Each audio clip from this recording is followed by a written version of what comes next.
Today's video is sponsored by Apogee Performance Chain Lube. If you need a high performance chain lube for your motorcycle, ATV, or bicycle, this is the product for you.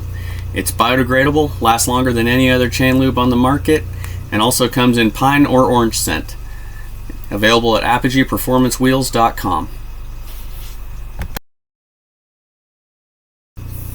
Hello folks, you're on the Desert Adventures YouTube channel, and we're going to be going over my 200-mile review on the Xpro Storm 150 DLX. We'll be discussing who this bike is good for, who it wouldn't be good for, things I like, and things that could be changed on the bike. Before we get too deep into it though, let me describe the bike to you. The Xpro 150 DLX Storm is around a $1,400 150cc 4-stroke dual sport motorcycle.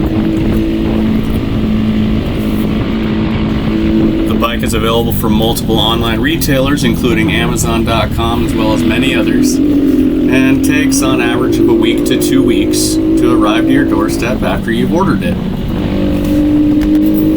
After about 2 hours of work, once it arrives, you've got a bike that's ready to go ride straight out of the box after a little bit of assembly. Pretty good deal for $1,400. Let's talk about who this bike could be good for. Well, this bike could be good for plenty of different people. It'd be great for first-time riders that have never ridden before and learning to ride. It's a great learning bike that is quick enough to have fun on, but is never going to come out from underneath you, especially in stock form. It would also be a great play bike for someone that's looking for just something to fart around in the desert, like you see here. Just kind of enjoying some tooling about. It's going to make a great pit bike. Great random playing off-road bike that you can also ride around town, as it comes with all the lights and mirrors to make it street legal. Really, it's going to make a great bike for anyone that's under 5'10", under 185 pounds or so, that's looking for an affordable, fun dirt bike, and it fits the bill quite nicely if that's what you're looking for.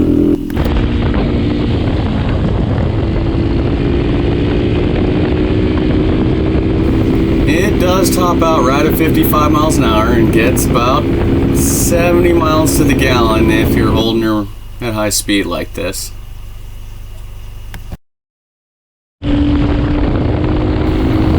But we can improve on the top speed part later on with different things, of course. Let's talk about who this bike would not be great for. This bike's not going to be great for you if you're a large guy.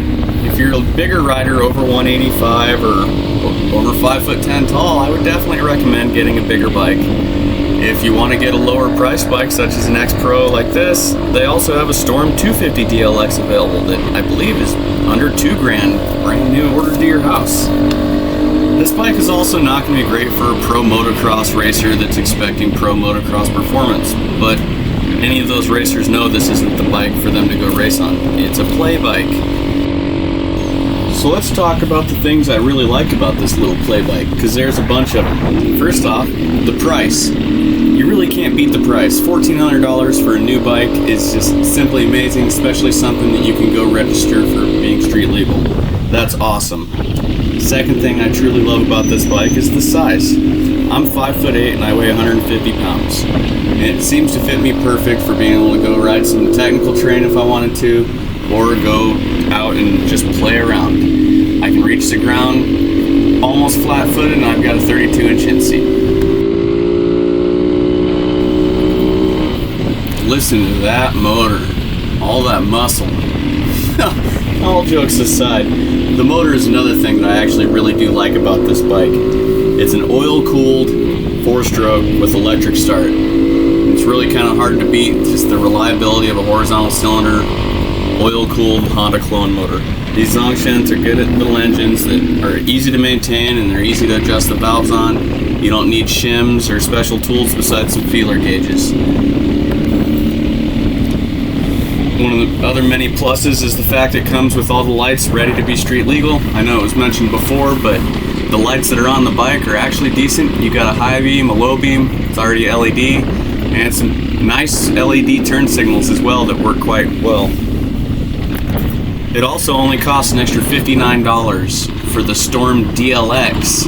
version instead of the regular Storm from Xpro.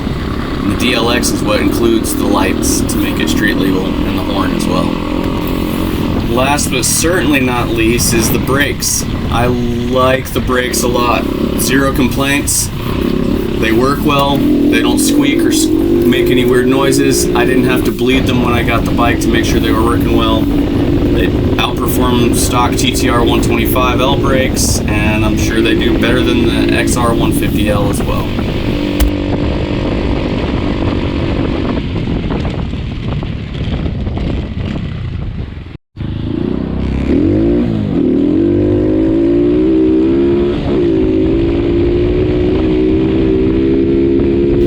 Here comes the small list of things that I would change or am not a fan of on this motorcycle, which is surprisingly small considering the price of the bike.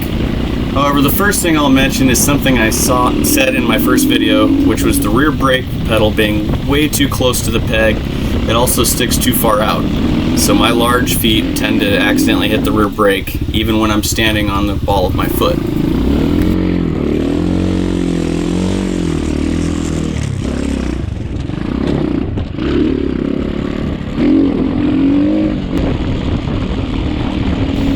Item number 2 I'm not a fan of is the stock carburetor.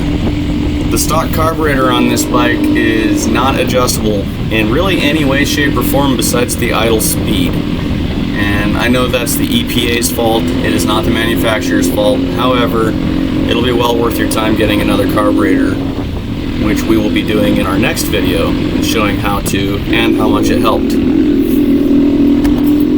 Having a non-adjustable carburetor is ridiculous in my opinion, because if you go up or down in elevation, you're going to have to retune the bike.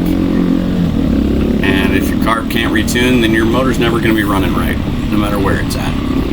So, save yourself some headache, get a better carb. Look at that carb!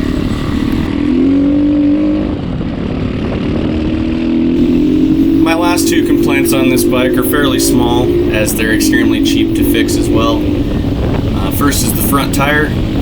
It's a low-priced bike, so I wouldn't expect it to have the best front tire on there anyways, but it's worth spending another 40-50 bucks on another front tire, because this front tire tends to wash out a lot. It's not great. My other complaint would be the gearing, which isn't a complaint, it's just set up shorter than I prefer. For this type of desert riding, the bike could use a little more top speed. Right now it can only do about 55. But in future videos, we will be putting a bigger front sprocket on the bike after we put the better carburetor on there as well. And that should bring the top speed up. How much, we don't exactly know, but we'll document it and find out together.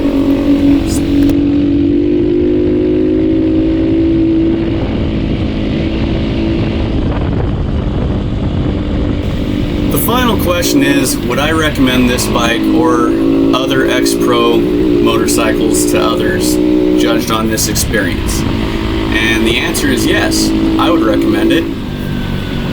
If you're someone that's looking for just a bike to go play around on, it's going to serve you well, I believe.